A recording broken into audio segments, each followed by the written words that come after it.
Padre, gracias te damos, Dios mío, en esta hora, por esta bendición, esta gracia, mi Dios, que podemos de poder estudiar de tu palabra, de crecer en ella, mi Dios.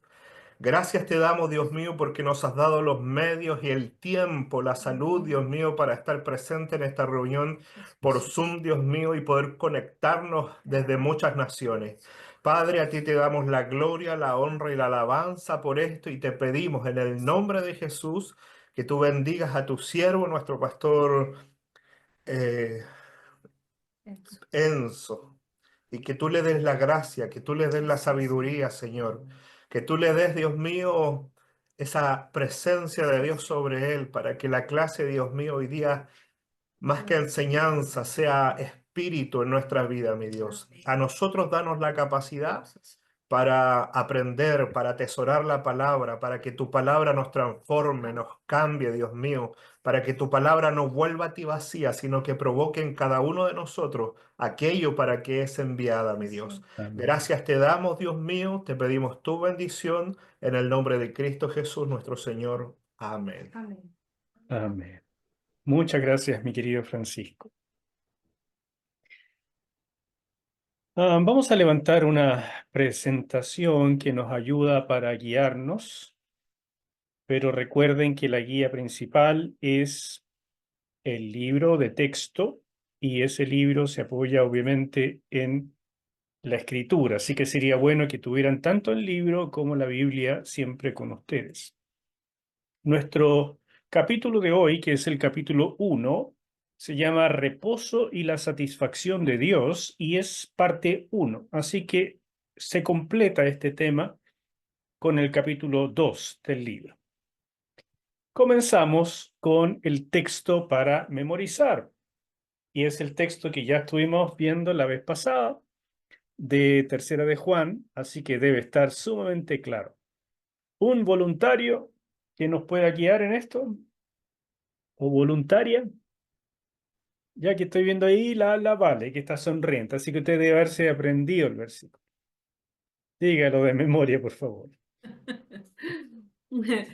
Em, Amados, em, es- no. Ay, ¿cómo era? Amados, deseo que sean prosperados en todo, y que tengas salud, así como prospera tu alma. Amén, sí. Muy bien. Es en singular porque Juan está hablándole a un amigo personal, Gallo, y le, y le da este deseo, pero lo hemos tomado como un deseo de parte de Dios hacia todos nosotros. Amado, yo deseo que tú seas prosperado en todas las cosas. Piénsenlo de esa manera. Dios nos está hablando y ese es el deseo de su corazón para cada uno de nosotros. Y por tanto es importante que comencemos analizando un poco este versículo. La palabra que se traduce prosperar, recuerden que el Nuevo Testamento fue escrito en griego, la palabra que se traduce prosperar en este versículo apunta al concepto de ser guiado a través de un buen camino. Es una manera muy hebrea de ver la vida, pero en este caso se usa una palabra griega que es la palabra eudó, que es la que está ahí. Y se trata de un camino, ¿verdad? Un camino bueno, un camino de éxito. Yo deseo entonces que tu vida sea buena, sea exitosa, que vayas por un camino de felicidad, si ustedes quieren, un camino que no sea tan pedregoso. Y para nosotros todo eso se puede resumir en la gran palabra prosperidad. ¿Qué es un buen camino para Dios? Es una pregunta que nos debemos hacer, porque si dice el apóstol, yo deseo que tú seas prosperado, que andes por un buen camino, pero ¿qué será un buen camino para Dios? ¿Alguna sugerencia? Tienen que tomarse un tecito, mis hermanos, para calentar los motores. A El ver, camino, la verdad y la vida, ¿no? por ejemplo, ese es un excelente camino. Ese es un excelente camino. Eh, Hablemos en términos generales de el camino de la De la obediencia. obediencia, yo justo iba a decir, Mire. Nos leímos la mente, Paulina. Entonces, el camino de la obediencia. ¿Por qué es un buen camino? Porque la Escritura nos dice una y otra vez que la palabra de Dios es luz para nosotros, que la palabra es el camino que nos guía hacia Dios y por lo tanto andar por la palabra, que significa apropiarla y obedecerla, es definitivamente el mejor camino.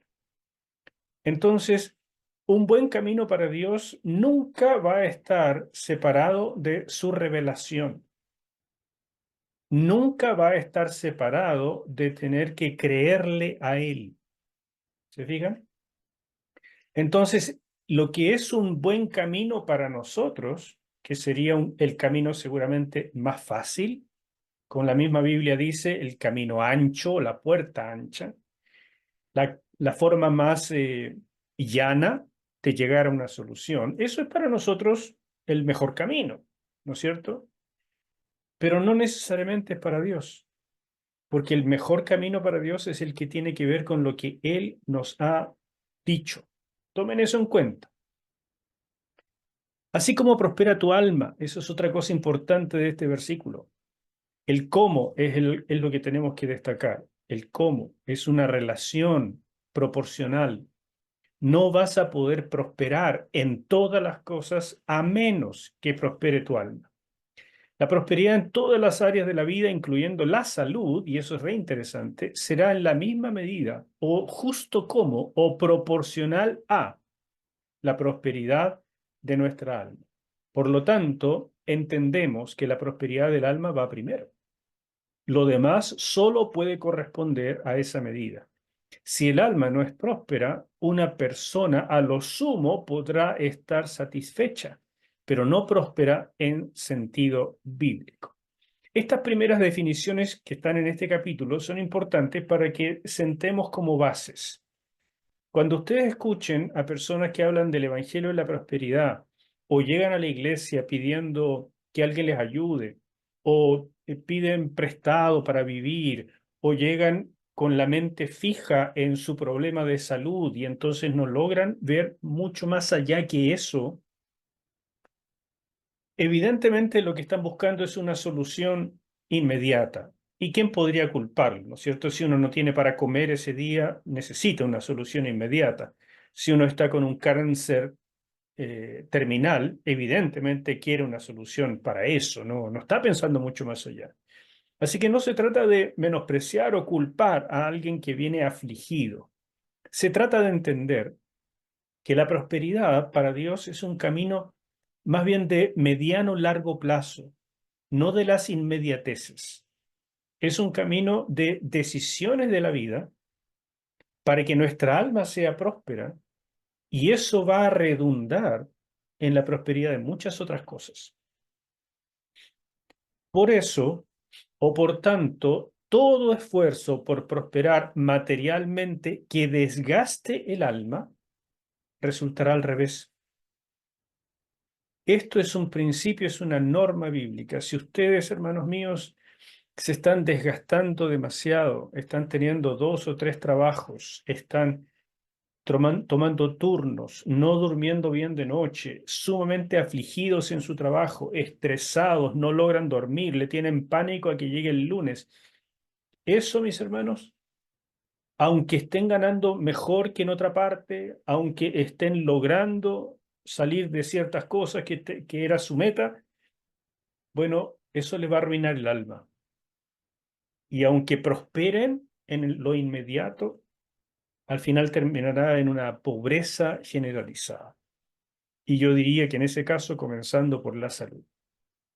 Son importantes estas primeras definiciones y estos dos capítulos, capítulo 1 y 2, son la base de todo el libro. Por eso es importante que vayamos despacito y lo trabajemos. Cuando hablamos de prosperidad, no siempre es fácil entender, ya lo vimos, esto, ¿no es cierto?, de que no es fácil entender cuál término de la Biblia resume de mejor manera esto que para nosotros siempre tiene un tinte material. Porque ¿quién podría decir alguien es próspero pero es pobre como una rata? ¿no es cierto? O sea, uno diría, no, la verdad es que no es próspero. Y es interesante que si ustedes piensan o pensamos de esa manera, tal vez Jesús no habría sido próspero, porque a decir verdad, él dijo que no tenía nada, no tenía ni siquiera una almohada, se tenía que recostar sobre una piedra. O sea, al final lo único que tuvo fue una túnica que repartieron entre los soldados cuando lo crucificaron. Entonces, ¿habría sido un hombre próspero? Desde nuestra perspectiva, tal vez no. Y creo que eso está en el inconsciente colectivo, por lo tanto nosotros decimos que queremos creer en Jesús, pero no ser como Jesús, porque no me gusta eso, no me gusta este aparentemente abandono de Cristo, renunciamiento a lo material. Algunas personas a través de la historia de la iglesia escogieron ese renunciamiento, monasticismo y cosas así, creyendo que haciendo esto, imitando a Jesús en estos aspectos especiales, iban a lograr la plenitud y se dieron cuenta que tampoco, no resultaba así, porque no es un método. La prosperidad tiene que comenzar en el alma, hermanos míos, no en un método. Voy a dejar de poseer cualquier cosa. O sea, vendo todo y se lo doy a los pobres. Ahora soy próspero. No, hermanos míos. Voy a trabajar como loco para tener mucho. Finalmente lo logra. Es muy millonario. Ahora sí. No, tampoco. ¿Qué es entonces? La prosperidad del alma. Eso es lo que nos interesa. Y el concepto que mejor lo resume en el Antiguo Testamento es el de reposo. La Biblia habla mucho del reposo, especialmente en el Antiguo Testamento. Pero cuando llega la época del Nuevo Testamento, viene el derramamiento del Espíritu Santo y comienza una nueva época, la época de la habitación de Dios en sus hijos. Es la época donde el reposo de Dios, su paz y abundancia puede llegar a ser parte de la vida de los cristianos de una manera tal que solo era un sueño para las personas de la antigüedad, que se saludaban los israelitas, Shalom, ¿no es cierto? O sea, el reposo de Dios sea contigo. Pero cuando llega el Espíritu Santo, se dan todas las posibilidades para vivirlo. Y la gran pregunta que tenemos que hacernos es por qué nosotros, hijos de la iglesia, hijos de la nueva era del Espíritu Santo, hijos del pacto nuevo, y vivimos a veces igual o más afligidos que los antiguos israelitas. Hay algo que parece que no estamos entendiendo. Por eso es tan importante comenzar nuestro estudio con este tema del reposo. A eso nos referimos con prosperidad para el alma. Veamos entonces en este primer capítulo la relación entre el reposo y la satisfacción de Dios. Estoy haciendo una gran introducción y ahora sí voy metiéndome lentamente en conceptos que deben ir anotando junto a su libro porque estoy diciendo algunas cosas extras de las que están ahí y que si pueden anotarlas les va a ayudar. Y por supuesto, si algo no queda claro, pregunten. Y yo voy a ir parando entre medio para que conversemos, para que cada uno pueda decir algo o preguntar también. Cuando nosotros comenzamos el estudio del tema del reposo, lo primero que descubrimos en el libro de Génesis es que el buen señorío conduce al reposo. Señorío es una palabra que debemos entender como administrar, como trabajar en un buen sentido de la palabra, como gobernadores, como siervos de Dios, por supuesto, pero como administradores de las cosas de Él, las cosas santas. Y cuando hacemos un buen trabajo en ese sentido, podemos llegar al reposo. El modelo que Dios dio es que Él trabajó 7 días, o mejor dicho, 6, y el séptimo reposó. Entonces la pregunta es, ¿Dios se cansó después de la creación y por eso se estiró en una hamaca y se puso a dormir una siesta? ¿Eso es el reposo?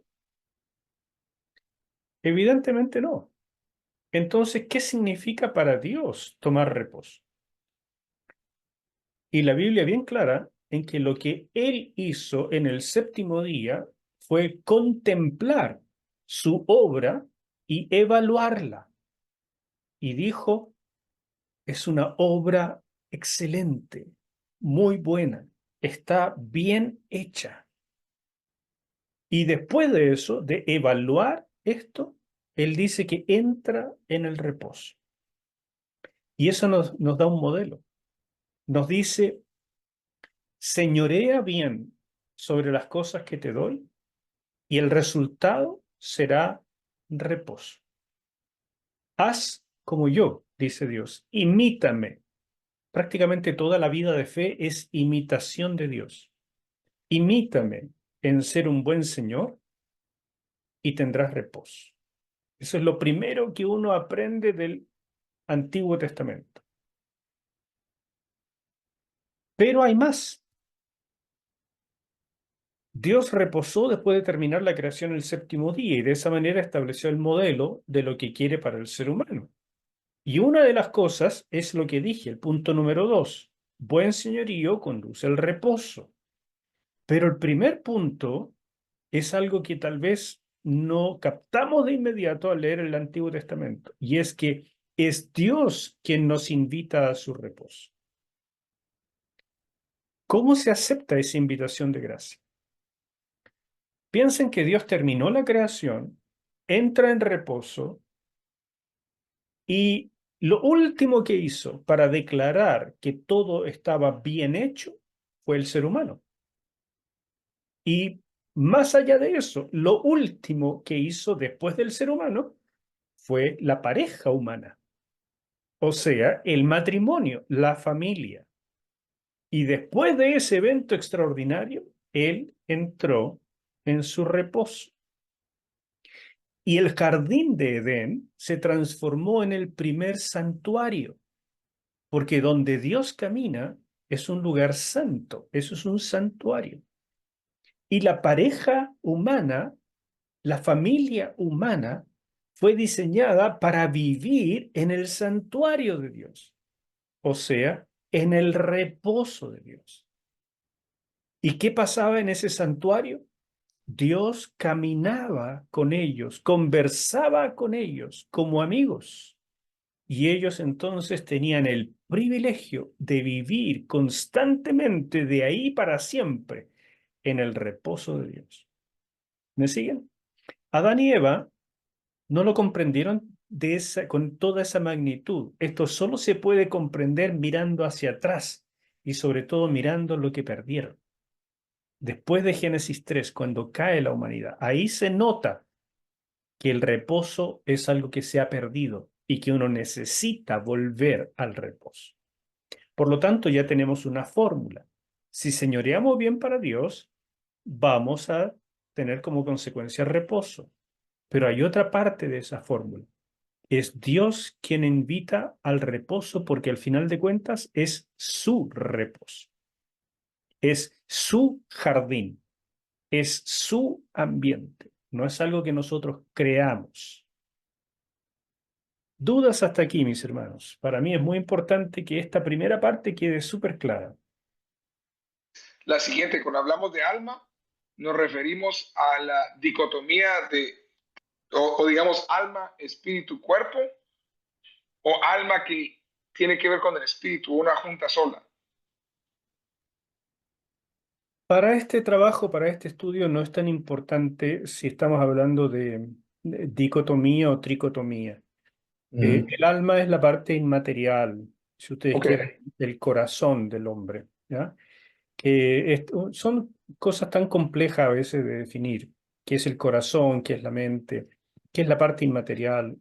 ¿Se divide en la parte inmaterial el alma y espíritu o es solamente alma y espíritu son sinónimos? Eso es un trabajo que lo podemos ver en otro momento. Pero a mí me interesa que para esto por lo menos entendamos que hay una división entre nuestra vida material, física, que requiere atención, y nuestra vida espiritual, almática, donde están incluidos, por supuesto, también los pensamientos, las emociones y todo eso.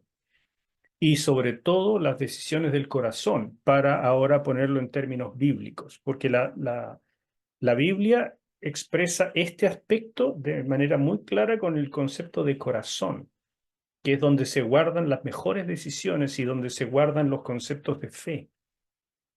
¿Ok? En el corazón. Por eso dice la Escritura, sobre toda cosa guardada, guarda tu corazón, porque de ahí mana la vida. ¿Ok? Esa es la parte que queremos que prospere. Bien, dos ejemplos de cómo entrar al reposo de Dios. Eso es lo que se empieza a trabajar aquí en el libro. Y no olvidemos que obedecer a Dios, o sea, señorear bien, es algo que en última instancia nos conviene a nosotros mismos, pues nos provee una vida tranquila y armoniosa con Dios y nuestro prójimo. Y esto es muy importante porque la gente en la iglesia, que generalmente viene con conceptos muy católicos, tiende a pensar que obedecer a Dios merece recompensa y que por lo tanto la recompensa es a la obediencia. Se ganan recompensas por obras, si ustedes quieren. Y de eso se agarra el Evangelio de la Prosperidad para decir, si tú quieres prosperar, tienes que hacer la obra que a Dios le gusta. Y esa obra es una ofrenda, generalmente. ¿Ya? La Iglesia Católica dice una manda. Si tú quieres que alguien salga del purgatorio, tienes que hacer una cierta cantidad de misas que son pagadas. Si tú quieres que un santo, la Virgen o alguien te atienda para sanar algo, tú tienes que hacer una manda, por lo tanto hacer un convenio. Yo te doy esto, Dios, y tú me haces esto. Y seguramente ustedes han visto también en nuestra Latinoamérica, que es tan frecuente, que muchas de esas mandas incluyen sacrificio físico, como andar largas distancias de rodillas y cosas por el estilo. Estos conceptos de recompensa por obras no es privativo del catolicismo, está en muchas religiones, casi todas las religiones, yo diría todas las religiones, se basan en obras. La única que habla de gracia es el cristianismo bíblico. Entonces no olvidemos esto. Cuando nosotros obedecemos a Dios, no estamos haciendo nada extraordinario. Simplemente estamos haciendo algo que nos conviene. Porque tú desobedeces a Dios y entras al sector de la oscuridad. Y en el sector de la oscuridad, de las tinieblas, te va a agarrar el mal, te va a agarrar las tinieblas, te van a agarrar los policías, te van a agarrar muchas cosas. Te van a tomar, vas a quedar convicto de la droga, del alcohol, de muchas cosas que no te van a gustar. Entonces, obedecer a Dios, en primer lugar, te conviene a ti. Eso tengámoslo por descartado, ¿ya? Pero en segundo lugar, la verdadera entrada al reposo se encuentra no solo en obedecer a Dios, que es el tema del señorío, sino en la búsqueda consciente de darle satisfacción. Eso es lo que hablamos de cómo se acepta la invitación de Dios para entrar a su reposo. Miren, un hijo puede obedecer al papá, pero es muy diferente si busca darle satisfacción. Yo recuerdo cuando era niño, teníamos una piscina en casa, una cosa chiquitita, de 3 por 4, una cosa así como con 50 centímetros de agua, era como para una pileta. Pero a mí me tocaba limpiarla todos los viernes. Ese era el trabajo. O sea, mi papá me decía, ya el fin de semana queremos la piscina limpia, así que usted, Encito, encargado, viernes en la tarde, cuando llegue del colegio, a limpiar. Eso era todo el verano. Entonces yo podía limpiar la piscina de mala gana, yo podía decir, pero tengo otras cosas que hacer, me invitaron a esto, estoy con, estoy con ganas de hacer otra cosa, Pero al final, bueno, tenía que obedecer porque en ese tiempo la palabra de los papás no es como ahora, que es una sugerencia. En ese tiempo era con una mirada bastaba y entonces la limpiaba nomás. O podía limpiarla de tal manera que mi papá quedara agradado. Y entonces no solamente limpiaba la piscina, sino que limpiaba el sector alrededor y ordenaba las sillas, qué sé yo, ¿entiendes? Hacía el extra. ¿Para qué? Para que cuando el papá llegara, me mirara y dijera, qué bien lo hiciste. Me diera un abrazo, me diera un beso. Y claramente, si el papá no se fijaba, uno siente que no vale nada. Esos son los dramas que muchas veces los hijos y las hijas tienen en relación con los padres.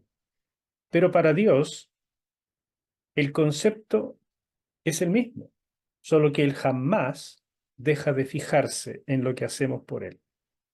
Y la manera de entrar a su reposo es la búsqueda consciente de dar la milla extra, de darle satisfacción.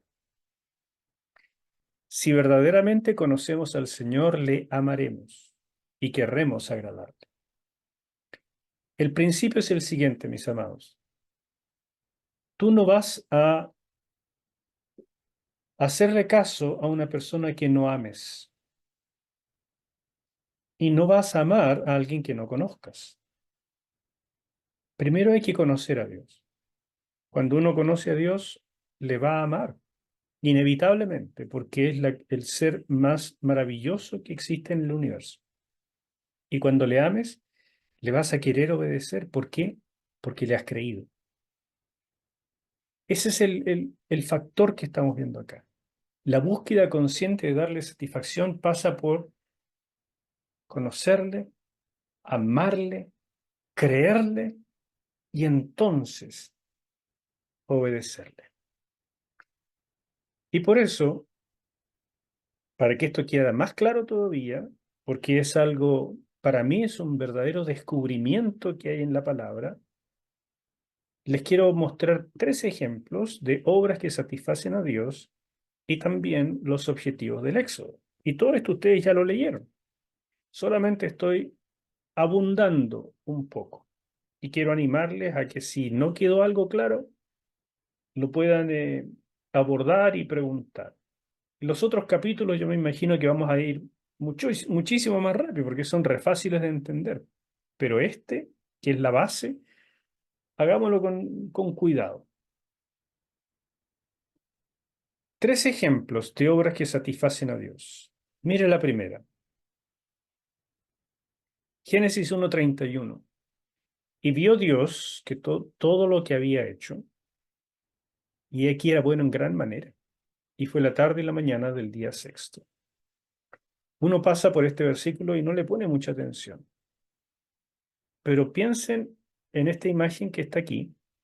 Dios, habiendo terminado todo, lo mira, ya está hecho el ser humano, está hecha la pareja, están los dos juntitos en el huerto de Edén. Y Dios dice, he aquí, me pasé, me quedó extraordinario, es una belleza, está súper bien, es bueno en gran manera. ¿Qué pasa cuando algo le gusta a Dios, cuando lo satisface de esta forma? Inmediatamente lo que hizo el Señor al día siguiente fue entrar al reposo e invitó al hombre al reposo. ¿Cómo sabemos eso? Porque lo santificó y el lugar donde fue santificado es precisamente el lugar donde vivía el hombre, donde lo puso a señorear, el Edén. ¿Me siguen? Como les dije, uno pasa por este versículo y tal vez no le toma el peso. Pero aquí hay una primera invitación. Dios dice, mira a Adán, mira a Eva, todo lo que hice es maravilloso, es extraordinario. Vivan conmigo, disfruten de mi reposo. Me imagino que Adán y Eva lo miraron así como, ¿qué querrá decir con todo eso? Solo se dieron cuenta cuando lo perdieron. ¿Qué más? Segunda obra. Esta es más clara todavía. Dice el Salmo 110, verso 1. Jehová dijo a mi Señor, siéntate a mi diestra hasta que ponga a tus enemigos por estrado de tus pies. Esto habla de la obra de Jesús. Cuando Jesús terminó su obra en la cruz, reposó el día séptimo, el día sábado, y resucitó el día octavo, el día domingo. Y días después fue alzado y terminó la obra derramando el Espíritu Santo. Pero no sabemos qué hizo cuando él ascendió. Este salmo nos dice lo que hizo. Llegó a la presencia del Padre y el Padre le dijo, siéntate a mi diestra. Eso es un símbolo muy claro del Antiguo Testamento. Tomar asiento significa reposa. Has hecho un buen trabajo. Toma tu reposo. ¿Por qué? Porque a Dios le agradó la obra completa de su Hijo, la obra de salvación de la humanidad. Y cuando a Dios le agrada algo, lo que sigue es reposo. ¿Lo ven? Y último ejemplo, Crónicas, segunda de Crónicas 7:1 al 3. Cuando Salomón acabó de orar, descendió fuego de los cielos y consumió el holocausto y las víctimas, y la gloria de Jehová llenó la casa.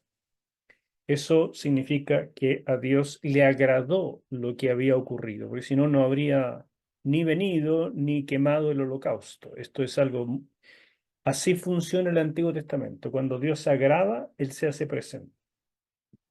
Y no podían entrar los sacerdotes en la casa de Jehová, porque la gloria de Jehová había llenado la casa de Jehová. Cuando vieron todos los hijos de Israel descender el fuego y la gloria de Jehová sobre la casa, se postraron sobre sus rostros en el pavimento y adoraron y alabaron a Jehová, diciendo, porque Él es bueno y su misericordia es para siempre. Pero mire qué notable en esto, qué notable esto. Cuando vieron, se postraron, alabaron, ¿no es cierto? Porque Dios había venido, había llenado la casa. Una vez acabada la construcción del templo de Salomón, esto ocurrió en el siglo X antes de Cristo, el rey invitó a Dios a habitar en su reposo. Cuando terminaron de orar, la gloria de Dios llenó el templo. Además, las personas adoraron a Dios, reconociendo que Él es bueno, que para siempre es su misericordia. Y cuando Dios entró a su casa, nadie podía estar ahí por la gloria del Señor. Pero después, Dios invitó a sacerdotes y levitas a entrar y ministrar.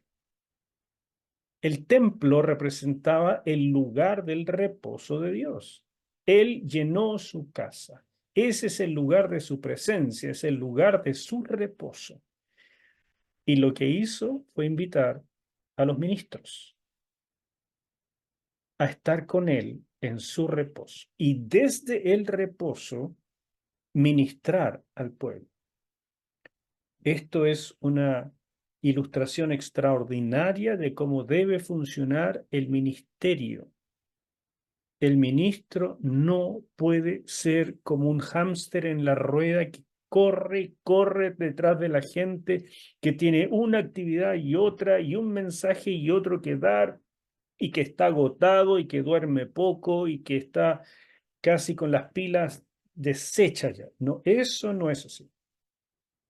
El ministerio debe ser desde el reposo de Dios, que está en el alma, y de ahí ministra a los demás. Esta es una ilustración extraordinaria. Esos son los 3 ejemplos de varios otros que podrían citarse, pero los 3 que tengo aquí en el libro, de lo que pasa cuando Dios ve una obra bien hecha que le satisface, porque fue hecha no como pura obediencia, sino que fue hecha de corazón, como para mi rey, mi señor, mi padre, mi amigo. Cuando hago eso, Dios se agrada entra a su reposo e inmediatamente invita a los participantes. Ven a disfrutar conmigo. Este es el lugar para ti. ¿Dudas? ¿Comentarios? Adelante, Mario. Me encantó lo del corazón, porque he estado estudiando los libros de Samuel, la vida de David. De hecho, hay una serie en Prime que se llama La Casa de David. No sé si la tienen en español, pero está espectacular. Y pues David es de los que se refiere mucho a Jesús como el hijo de David. Y uno de los motivos principales es por el corazón de David. En inglés es A Man After God's Own Heart. Y en español estaba viendo diferentes versiones y es conforme al corazón de Dios, corriendo atrás del corazón de Dios, de la confianza de Dios. Y me pongo a pensar en lo que hacía David. David no fue perfecto de ninguna forma, pero Dios conocía bien su corazón. Inclusive cuando lo ungió, cuando lo escogió, el profeta le dijo al padre que perdón, Dios le dijo al profeta que él no miraba la parte de afuera, sino el corazón, y lo conocía bien. Y pues David obviamente escribió los salmos, etcétera, etcétera. Y se nota en lenguas que el corazón de él hacía las cosas porque quería agradar al Padre, quería agradar a Dios. Entonces eso me penetró mucho de sus comentarios, Pastor Enzo. Gracias. Amén, mi hermano. Amén. ¿Alguien más quisiera comentar o preguntar? Eileen, adelante. Quería comentar algo que me pasó mientras estaba como estudiando. Y el tema, tengo que reconocer que el tema de la prosperidad me generaba un poco de, como un peso en la espalda, no sé cómo llamarlo, como una carga, así como algo imposible de lograr en cierta medida, porque encontraba que era mucho, así como mucha exigencia, señor, pensaba yo, siendo súper honesta, o en el sentido de, oye, ¿cómo voy a lograr esto? ¿Cómo? Aparte que, claro, y voy leyendo y me encuentro con esto de, que claro, que no es algo transaccional. Entonces, pero al mismo tiempo digo, ya, claro, el Señor nos pide que hagamos esto, entonces igual después pasa esto. Entonces, ¿es transaccional o no es transaccional? Y estaba como en buscando resolver como esa duda que no estaba completamente eh, resuelta, valga la redundancia. Entonces voy y empecé a escribir, empecé a leer y a escribir en mi cuaderno. Y, y el tema es que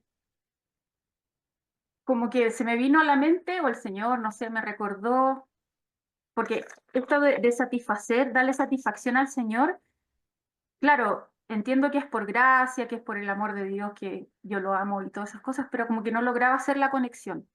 Entonces, como que el Señor me trajo a la memoria cuando Él decía, cuando Él bautizó, cuando Jesús se bautizó, y decía, este es mi Hijo amado, en Él tengo complacencia. O sea, en el fondo Él se complace completamente en Él.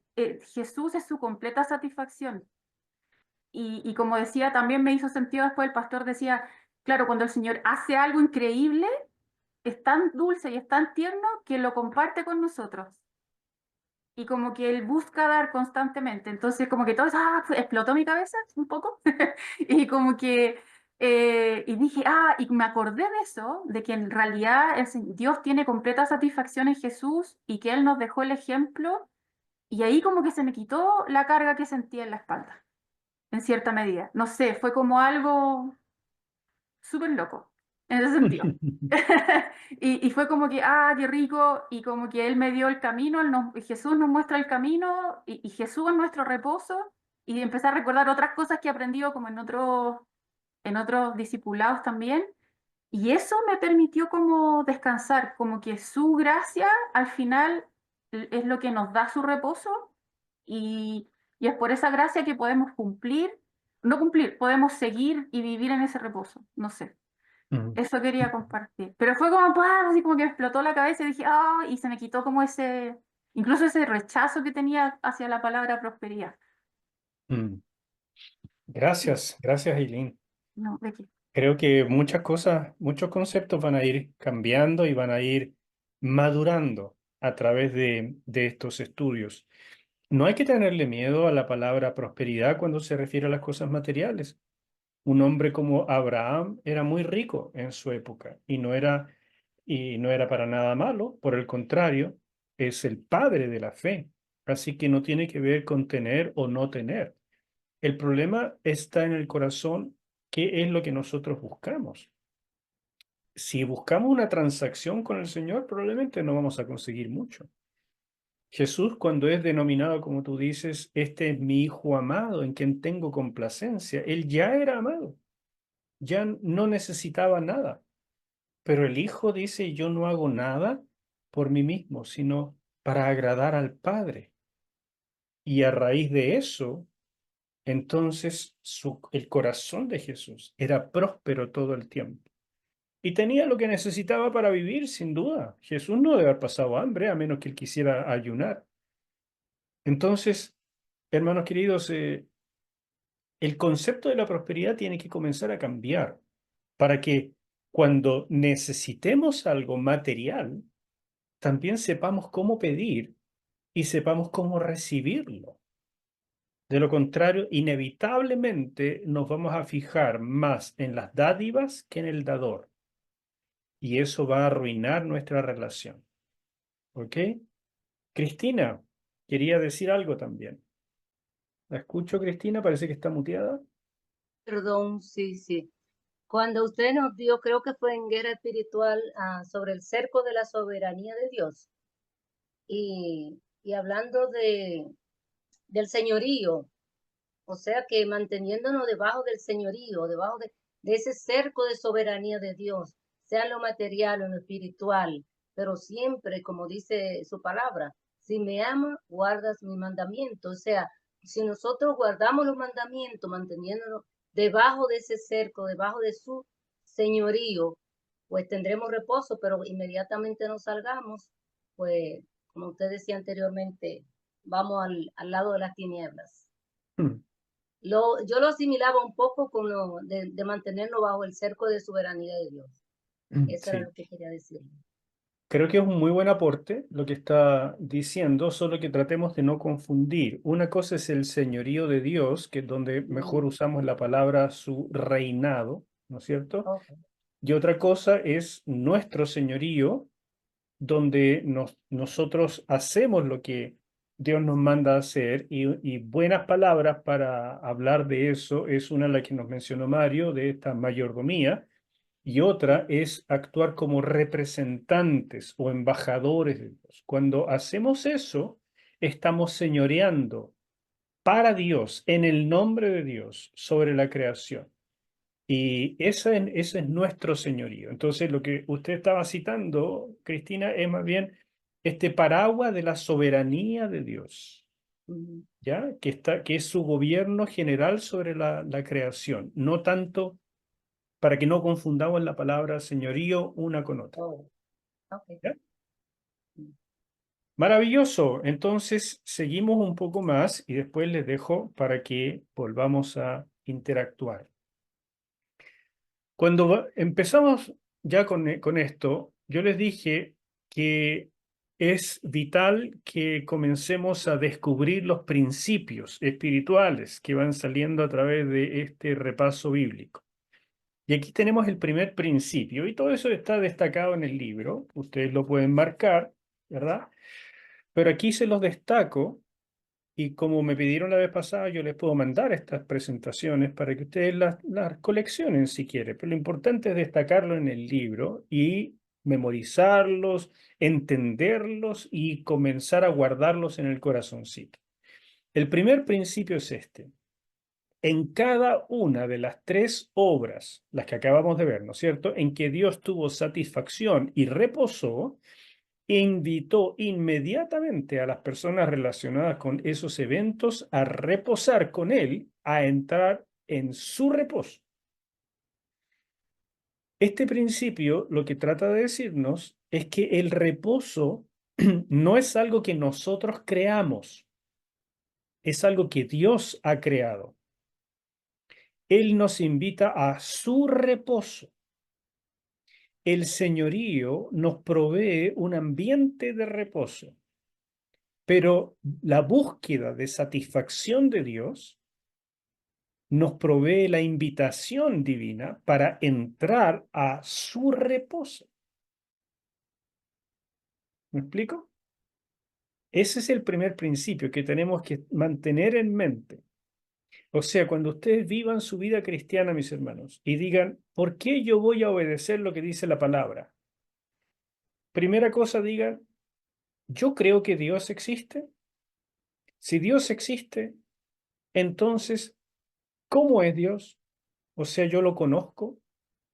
Si lo conozco y creo que es bueno, entonces lo que Él ha dicho me conviene y va a querer siempre lo mejor para mí. Y si yo creo eso, entonces digo, entonces hacer lo que Él me dice va a ser bueno, es conveniente. Por lo tanto, le obedezco. Y cuando le obedezco, usted inmediatamente, por la manera en que hemos sido enseñados, van a pensar, ahora, ¿cómo me va a recompensar Dios? Y ustedes digan, no, no me va a recompensar por esto, porque simplemente me conviene obedecerle. Entonces, la siguiente pregunta es, ¿cómo le estoy obedeciendo? Y cuando ustedes se hagan esa pregunta y digan, obedezco simplemente porque toca, porque es necesario, para quedar bien con la gente, para ser ejemplo a los demás, o lo hago para darle satisfacción a mi Padre. Y cuando sientan que lo hacen por satisfacer a Dios, por sacarle una sonrisa, por decirle gloria a tu nombre, miren, no me van a dejar mentir que ustedes van a sentir la satisfacción de Dios en su corazón. Y cuando eso pase, van a experimentar la paz que sobrepasa el entendimiento. Amén. Promesa, es promesa que les hago. Ustedes siguen este camino y lo van a experimentar. Y de aquí en adelante van a venir testimonios de que ustedes, y seguramente ya lo han experimentado más de una vez, pero ahora les estoy mostrando el camino para experimentarlo continuamente, la paz que sobrepasa el entendimiento. ¿Ok? Segundo principio. Dios nos llama a participar en el privilegio de traerle satisfacción a Él, recordando que la satisfacción de Dios es la característica fundamental del reposo divino. Dios vive en perfecta armonía, en constante satisfacción. Cuando hacemos algo que contribuye a eso, que imita el estado eterno de la divinidad, nos colocamos en el fluir del reposo. Por lo tanto, ante la pregunta de cómo entrar al reposo de Dios, el Señor nos dice dos cosas. Uno, aceptando por medio de la fe su invitación, o sea, creyéndole que de verdad Él nos está invitando a una experiencia sobrenatural. Y segundo, aprendiendo a vivir para llevarle satisfacción. Este es el segundo principio. Miren, mis queridos, cuando nosotros hacemos algo para llevarle satisfacción a Dios, a un Dios que vive en constante, perfecta, eterna satisfacción, es equivalente a que nosotros llevemos una gotita de agua al océano. Parece que no cambia nada, pero para Dios es como mirar el dibujo de mi niño pequeño que me lo trae y en realidad es horrible, pero para mí es una maravilla. ¿Me siguen? Eso es llevarle una gotita de satisfacción a nuestro Señor, a nuestro océano de satisfacción. Pero para Dios, eso es relación, eso es amor que corresponde a amor, no obras para recibir recompensa. Cuando dejemos de tratar a Dios como cajero automático y usar las fórmulas apropiadas, como dice el Evangelio de la Prosperidad, que no hay que llamarlo Evangelio, sino la blasfemia de la prosperidad. Esas fórmulas apropiadas que son como yo declaro, yo proclamo, yo doy, yo insisto, yo reclamo. Cuando nosotros creemos que Dios es un cajero automático y yo tengo que poner la clave para que me pase la plata, eso es un insulto para Dios. Pero cuando yo le respondo con amor a su amor, eso derrite el corazón de Dios. Y el fluir de su satisfacción llena mi corazón. Eso es la satisfacción o el reposo del alma. Y por eso es importante que revisemos para terminar la lección de hoy 3 objetivos del Éxodo. Estos 3 objetivos nos van a ayudar para examinarnos a nosotros mismos. Porque así como les dije, o nosotros tratamos a Dios de manera transaccional o tratamos a Dios de manera relacional. Son las 2 maneras. Y nadie en el mundo diría que trata a Dios transaccionalmente, porque no es bien visto. Pero creo que son muy pocos los que tratan a Dios verdaderamente en forma relacional. Por eso esto es para que nos pongamos nosotros en el asiento y nos miremos a nosotros mismos. Mira lo que pasó acá. Éxodo 3, del 7 al 8.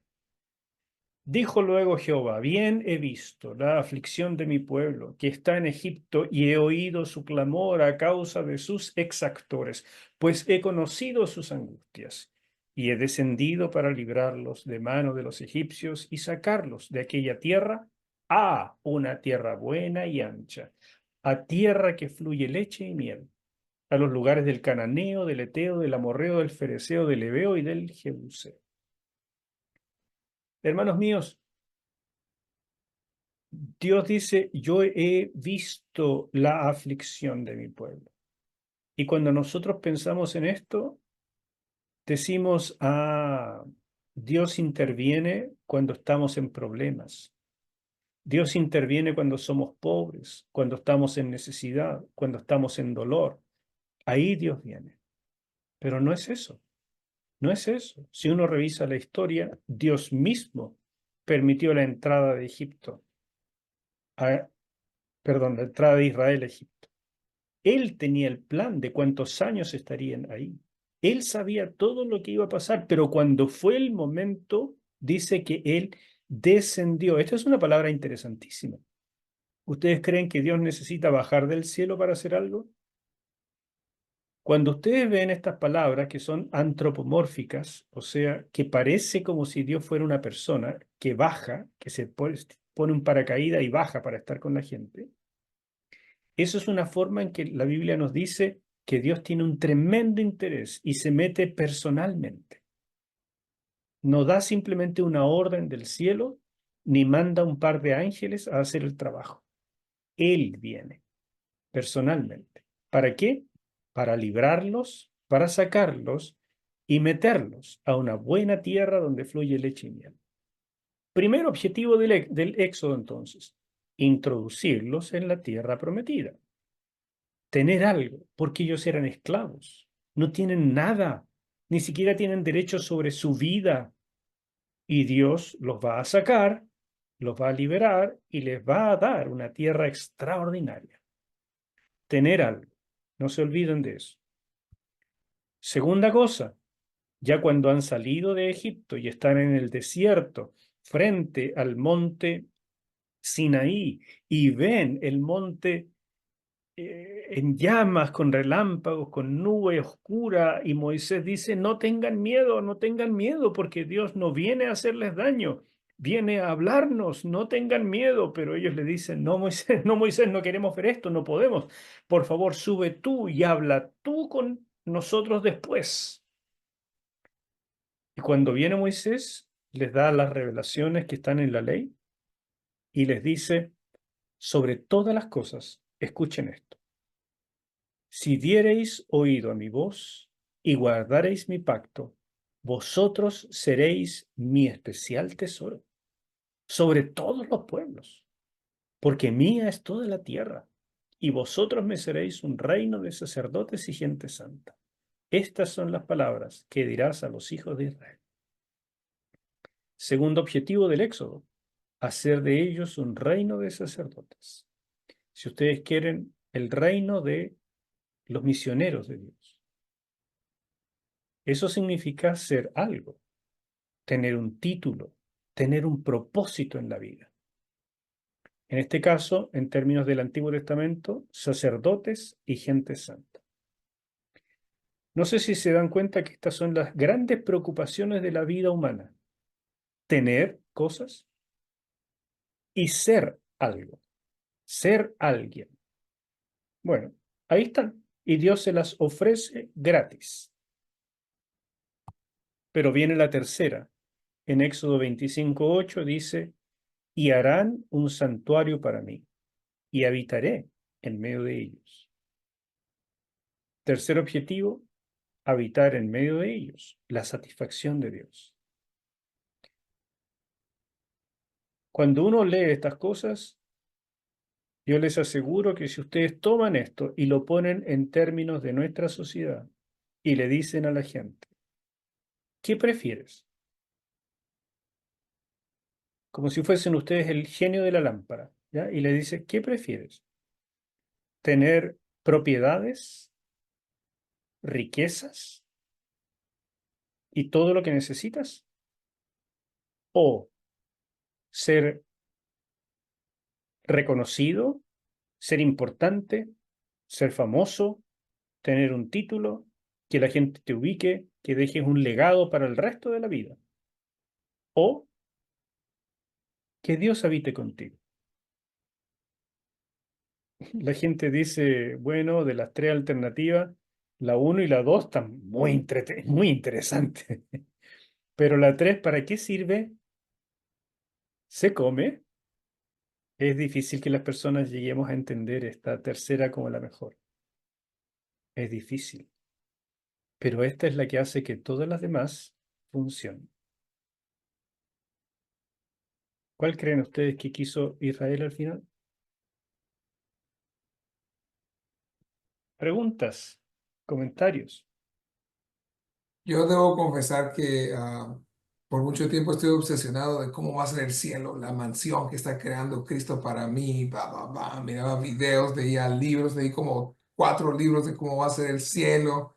Y después me dio una vergüenza, una pena confesar que en realidad el cielo es el cielo porque Dios va a estar allí. Eso es todo lo que importa, lo demás importa un pepino, pero el Espíritu Santo da una convicción fuerte, así que esto también me está pegando fuerte. Gracias. Amén, hermano mío. Amén. Eh, Tito, adelante.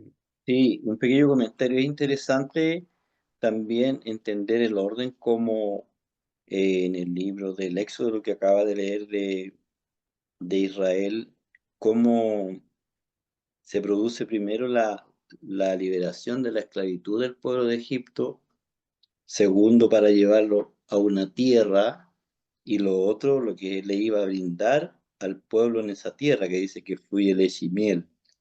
Y en ese sentido, si nosotros consideramos nuestras vidas antes de llegar a la fe, también creo que estábamos esclavos, después fuimos sacados de esa situación, ¿cierto? Y llevados del reino de las tinieblas a la luz, y las promesas que nosotros encontramos también en la palabra del Señor, que dice que si buscamos primero el reino de Dios y su justicia, las demás cosas, ¿cierto? Que captaban nuestra vida, que era como un vacío en varias cosas, el Señor viene a llenar y a complementar lo que no teníamos en ese tiempo antes de. Amén. Amén. Muchas gracias, Tito. Exactamente así. Esa es una analogía en muchos sentidos. El éxodo con la vida cristiana. Primero somos liberados, después somos comisionados, pero en medio de todo eso el Señor nos dice, quiero habitar contigo. Y lo mismo en el cristianismo.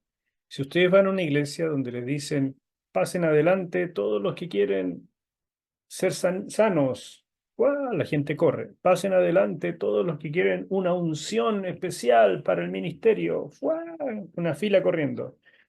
Pasen adelante todos los que quieren comprarse un Mercedes-Benz, solo tienen que dar una buena ofrenda. ¡Guau! Todos corriendo.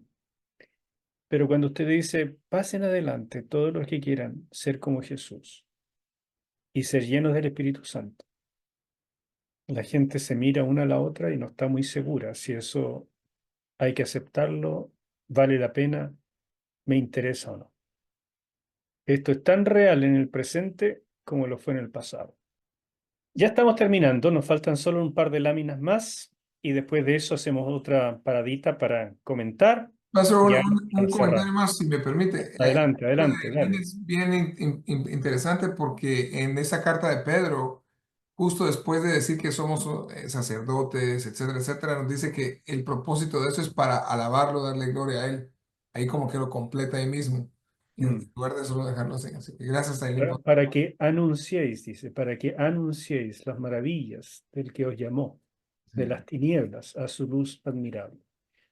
Es una doxología eso, de que nuestro gran privilegio de ser reyes y sacerdotes es también para alabanza de su gloria. Bien, pues creo que vamos captando de a poquito. Se nos vienen a la mente pasajes, ¿verdad? A ustedes les está pasando, se nos vienen porque empieza a quedar claro un hilo que si no lo tenemos claro, no vamos a poder nunca prosperar en el sentido bíblico. Y de pronto vamos a creer que ciertas cosas que son prosperidad en el mundo es lo que Dios nos quiere dar, pero no necesariamente es así. Veamos entonces, como resumen, el primer propósito satisfacía a Israel, ser libres y recibir cosas. El segundo tenía el objetivo de satisfacer al mundo, porque iba a comenzar una nación de sacerdotes y gente santa, o sea, una nación de misioneros. Y uno diría, ¿y qué tiene de malo eso? Es extraordinariamente bueno. Sí, claro. Pero hay un tercer principio, o un tercer propósito, quiero decir, que satisface al corazón de Dios, que es habitar en medio de su pueblo, como en Edén. Todo es volver al principio. Y la pregunta que sigue tan presente como estuvo en la época de Israel es, ¿cuál preferimos? ¿Cuál buscamos?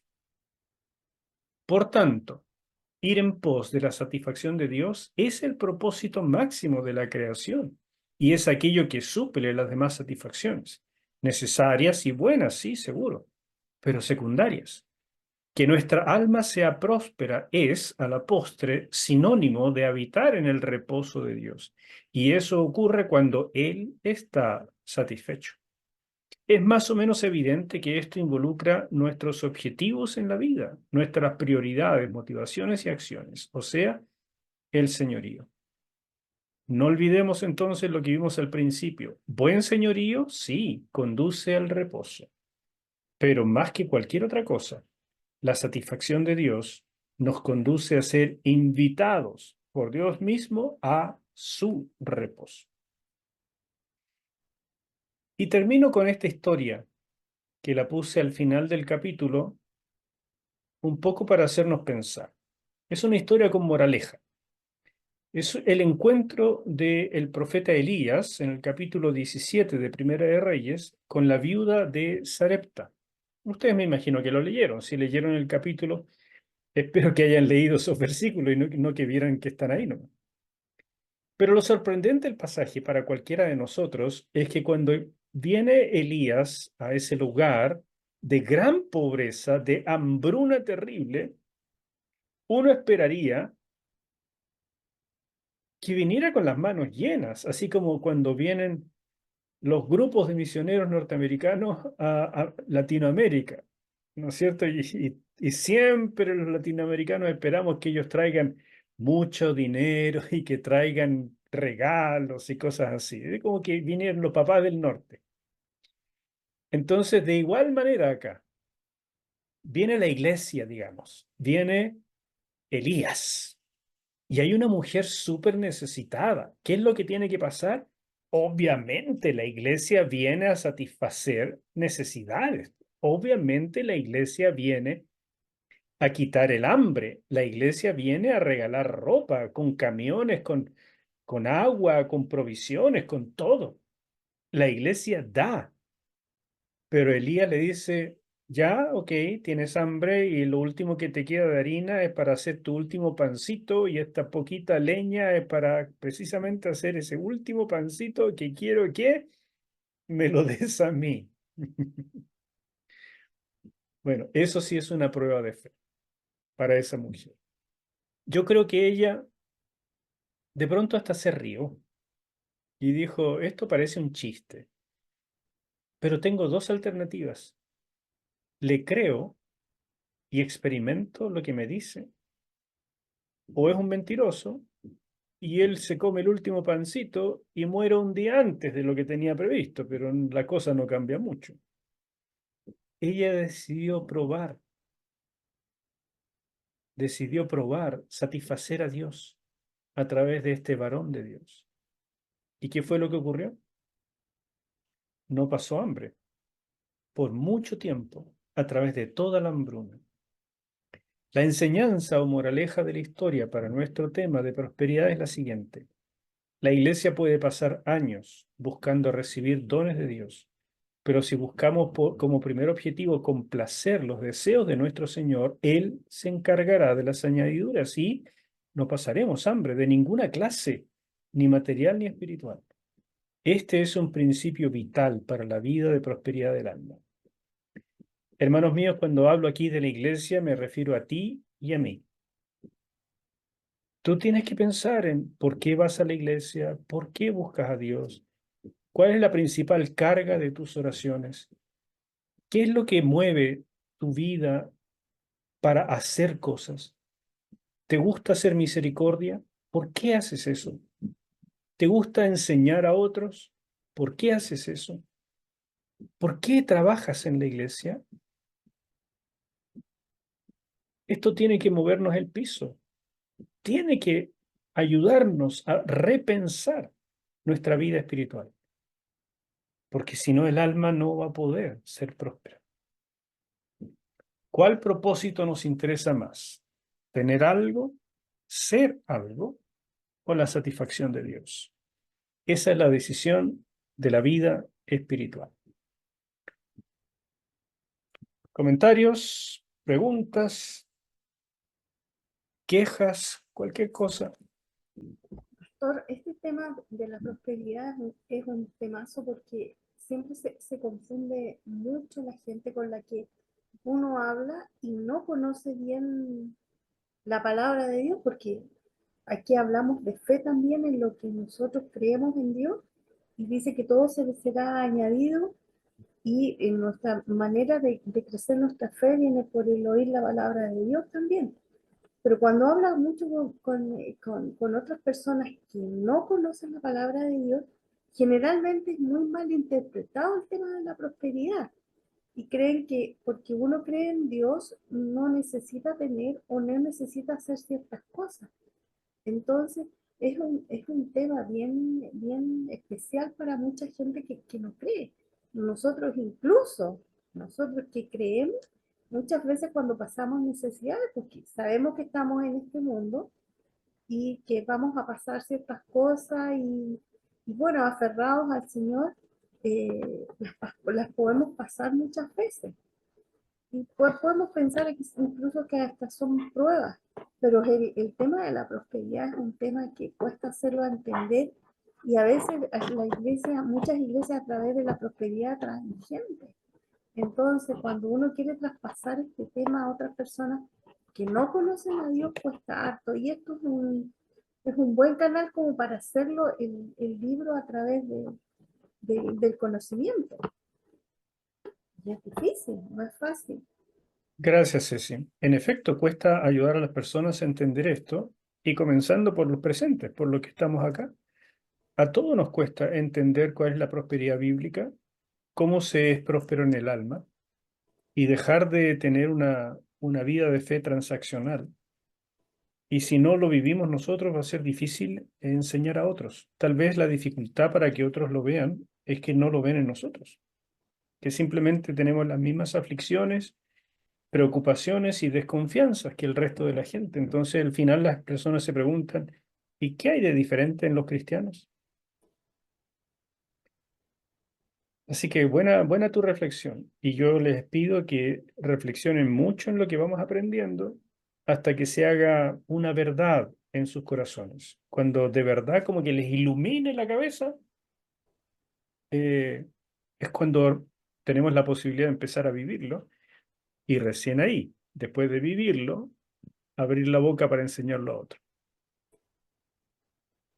Perdón, y también me llamaba esto mucho la atención porque cuando el Señor nos invita a su reposo, ya también habla de que Él al sexto día contempló todo lo que había hecho y generalmente a veces uno no contempla tampoco lo que uno está haciendo, ya sea para bien o para mal, o para analizarse cuán bien estoy haciendo las cosas o cuán mal o cuánto tiempo estoy invirtiendo en lo que debo hacer y qué estoy dejando de lado también por hacer, como por ejemplo tiempo para orar, tiempo para buscar al Señor. Entonces también se produce esto. Amén, sí, definitivamente. Si les puedo dar un consejo, mis hermanos, para que lo practiquen este mismo fin de semana, cuando ustedes vayan a la iglesia, piensen que han pasado 6 días ganando el pan para ustedes y su familia. Y entonces llegan a la iglesia y a lo mejor ustedes llevan una ofrenda. Está bien, no hay nada que decir de eso. Pero hay una ofrenda que es antes que cualquier ofrenda. Es la contemplación de mi semana. Y en esa contemplación uno tiene que decir, ¿cómo ministré, Señor? ¿Cómo señoreé en esta semana? ¿Cómo administré los bienes que tú me has dado? El tiempo, por ejemplo, que es escaso y que nunca más recuperaré. ¿Cómo lo administré? ¿Cuánto tiempo estuve con mis seres queridos? ¿Cuánto tiempo estuve viendo la tele o el Instagram? ¿Cuánto tiempo perdí en esto o en aquello en lugar de redimir el tiempo? ¿Cómo estoy usando los recursos que tú me das? Y cuando uno analiza eso, que es lo que Dios hizo, ¿no es cierto? Uno contempla, entonces uno lo pone sobre el altar de Dios y le dice, Señor, sobre lo que me has dado, he señoreado. Y aquí traigo el fruto de mi trabajo, el fruto de mi corazón. Y este es mi primer momento de adoración. Ese es el primer señorío, mis hermanos, en el culto. Y es cuando comenzamos a entrar en el reposo. Yo creo que Dios es muy sabio en llevarnos una vez cada semana, o sea, el séptimo día o el octavo día, como ustedes quieran, a meditar. Y que sea un modelo para todas las generaciones de hacer exactamente lo que Él hizo. Mirar y decir, esto es bueno en gran manera, entro al reposo. O peor, decir, Señor, hice puras tonteras esta semana y me peleé con medio mundo y me fue mal en todos los negocios y oré muy poco y casi no leí la Biblia. Entonces paro y digo, Señor mío, esta fue una semana horrible, me arrepiento en polvo y ceniza y necesito comenzar de nuevo. Perdóname, Señor. He señoreado mal. Merezco el no tener reposo, pero me aferro a tu gracia. Permíteme empezar de nuevo. Creo que si todos los cristianos empezáramos así los cultos, nadie se fijaría si están enchufados o no los instrumentos musicales. No tendría ninguna importancia. Sería mi momento con Dios. Pequeño consejo para recordar. Dios les bendiga, mis queridos. Permítame terminar con una palabra de bendición, de oración para ustedes. Padre, las cosas que tú has revelado han de ser discernidas espiritualmente. Nuestra carne lucha contra todo esto. Nuestra carne está entrenada para ver las cosas como las ve el mundo. Y necesitamos redención de nuestra mente, de nuestro corazón. Redención para ver con tus ojos. Sobre todo, Señor, para priorizarte, Oh Dios bueno y grande, bendice a mis hermanos, que el reposo tuyo, tu shalom, tu paz, rebose en sus corazones, y así como prospera su alma, prosperen en todas las cosas. Te lo ruego en el nombre de Jesús. Amén. Amén. Dios les bendiga grandemente. Los quiero mucho. Nos vemos la próxima semana. Gracias, pastor. Gracias, pastor. Gracias. Gracias. Chao. Chao. Bendiciones. Ay. Gracias.